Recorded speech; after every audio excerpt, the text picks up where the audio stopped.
नमस्कार। आज हम यूपीएससी 2025 के उम्मीदवारों के लिए एक अहम अंश पर बात कर रहे हैं। इसका टाइटल है यूपीएससी योद्धा राष्ट्र निर्माण का संकल्प। ये किसी भाषण का हिस्सा लगता है और इसकी जो खास बात है ना, वो ये कि ये तैयारी को सिर्फ एक परीक्षा की तरह नहीं देखता। हाँ बिल्कुल। और इसका जो सेंट्रल आइडिया है वो मतलब काफी पावरफुल है। इसमें साफ लिखा है, आप सिर्फ एक परीक्षा की तैयारी नहीं कर रहे हैं, आप इस राष्ट्र की नियति बदलने की तैयारी कर रहे हैं। ये नजरिया तो पूरी चीज को ही बदल देता है ना। मतलब सिर्फ अपना करियर नहीं बल्कि देश का भविष्य, उससे जुड़ने की बात। बिल्कुल। और ये इसलिए इतना महत्वपूर्ण हो जाता है क्योंकि देखिए, तैयारी में जो रोज की मुश्किलें आती है ना, ये अंश उनको एक बड़ा मकसद, एक लार्जर पर्पस देता है। हाँ, मतलब वो मानता है कि रास्ता आसान नहीं है। सुबह जल्दी उठना, हाँ, देर रात तक पढ़ना, कभी कभी वो शक होना कि क्या मैं सही कर रहा हूं, और दूसरों को देखकर लगता है कि अरे मैं पीछे रह गई। ये सब चीजें, ये सब सच है। लेकिन जब आप इसे सिर्फ अपनी पर्सनल लड़ाई नहीं मानते, जब इसे राष्ट्र निर्माण जैसे बड़े लक्ष्य से जोड़ते हैं, तो शायद इन मुश्किलों से लड़ने की हिम्मत बढ़ जाती है। सही कहा। ये सिर्फ रैंक पाने की इच्छा से ज्यादा टिकाऊ मोटिवेशन हो सकता है। बिल्कुल। और इसमें यह भी कहा गया है कि ये सिर्फ नॉलेज का टेस्ट नहीं है। हाँ, वही। ये आपकी लगन, मुश्किलों में टिके रहने की क्षमता, मतलब आपके अंदर की उस आग को परखता है। सही। ये सिर्फ दिमाग का नहीं बल्कि आपके कैरेक्टर का इम्तिहान है। और सिविल सेवा के काम को देखें तो ये बात और भी जरूरी लगती है।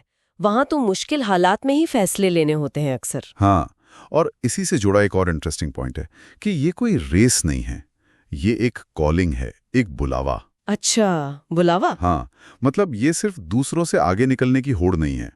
बुलावा मतलब आप किसी गहरी जिम्मेदारी के लिए, किसी उद्देश्य के लिए खुद को तैयार कर रहे हैं। हाँ, कंपटीशन तो है ही, वो तो सच है। हाँ, वो तो है, उसे कौन नकार रहा है। लेकिन ये सोच शायद तैयारी को थोड़ा कम स्ट्रेसफुल और ज्यादा मीनिंगफुल बना सकती है। बैलेंस साधना पड़ता है। और इस मकसद को फील करने के लिए इसमें एक विजुअलाइजेशन टेक्निक भी बताई है।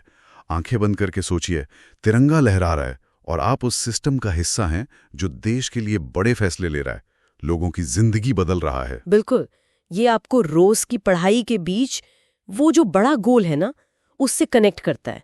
एक मजबूत मोटिवेशनल टूल है ये, मुझे लगता है। हाँ, दिमागी तौर पर जुड़े रखता है। और इसी कॉन्टेक्स्ट में फेलियर्स को कैसे देखना है, वो नजरिया भी अहम है। जैसे मॉक टेस्ट में कम नंबर आ गए या कोई डेट भूल गए। हाँ, तो इनको रास्ते का अंत नहीं बल्कि एक हिस्सा मानना है। लचीलापन या रेजिलियंस का यही मतलब है यहाँ। सिर्फ डटे रहना नहीं बल्कि सीखना। शायद अपनी स्ट्रैटेजी बदलना और मजबूत होकर वापस आना। जैसा कहा है, कठिन दिन आपको तोड़ने न दे, इसे आपको बनाने दे।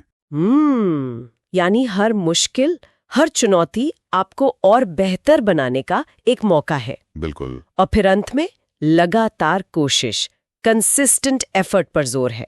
पढ़ते रहो, बढ़ते रहो, बस एक और चैप्टर, एक और रिवीजन। हाँ, वो रोज का डिसिप्लिन। मुझे ये बात खास लगी कि असली सफलता सिर्फ एक AIR मतलब ऑल इंडिया रैंक पाना नहीं है। हाँ, बल्कि वो तो आपके प्रभाव की बस शुरुआत है। और देखिए, ये प्रभाव वाली बात ये सीधे शुरू के राष्ट्र निर्माण वाले आइडिया से जुड़ जाती है। अच्छा, हाँ। पद पाना एक माइलस्टोन है, जरूर है, लेकिन उस पद से आप क्या पॉजिटिव बदलाव लाते हैं, समाज पर क्या असर डालते हैं, शायद वही असली कामयाबी है। वो जिम्मेदारी की याद दिलाता है जो इसके साथ आती है। एग्जैक्टली।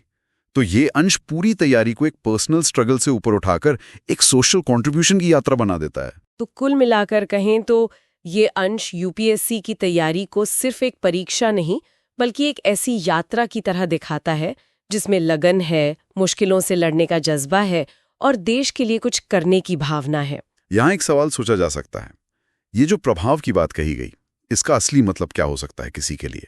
मतलब इस मुश्किल सफर से गुजरने के बाद कोई किस तरह का राष्ट्र निर्माता बनना चाहेगा? ये सिर्फ पोस्ट पाने की बात नहीं है। हाँ, उस रोल को कैसे निभाना है, उस पर सोचने का एक तरह से न्योता है ये। बिल्कुल। और आखिर में जय हिंद, वो जैसे पूरी भावना को समेट लेता है। हाँ, एक पावरफुल एंडिंग है।